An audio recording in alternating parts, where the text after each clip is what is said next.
Well, it starts long before the funeral. I mean, it really negatively affects the pastoral care that both the person dying receives, and their family receives at the time of death, right? I've known a lot of Christians over the years that have had a family member who is perhaps slowly passing away, and there is this conversation around having the talk with them. This is a desire to make sure that they have the requisite kind of faith in Jesus Christ that they will need in order to be saved on the other side of death. And that leads to some really ridiculous and honestly really terrible conversations that sometimes happen at bedsides, right? As a clergy person, actually being at the side of a dying person is one of my favorite things. And I know that sounds morbid, but it is just such a holy time, usually. There's family there, they're telling stories, there's laughter, sometimes reconciliation happens. And you're there to kind of bid this person farewell and to announce your appreciation for what they've been in your life. And then to walk all over that by making sure that some kind of theological, bureaucratic box was checked, that they had a correct understanding of something, is just really offensive. And that same thing then happens at funerals. I mean, I was at a funeral of a young woman, a girl, a year and a half old, who passed away.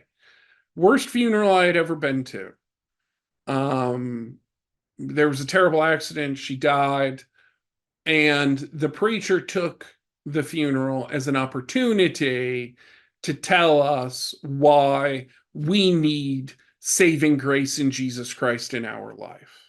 Did not take the opportunity, by the way, to plumb the depths of the tragic mystery of human existence that could lead to the death of such a pure and innocent child, did not take the time to help us deal with our grief and confusion, did not take the time to give us some sense of comfort in that unimaginably difficult situation, but instead leveraged the tragedy to make sure that we were believing the right things in the exact right way, that we could check all the boxes.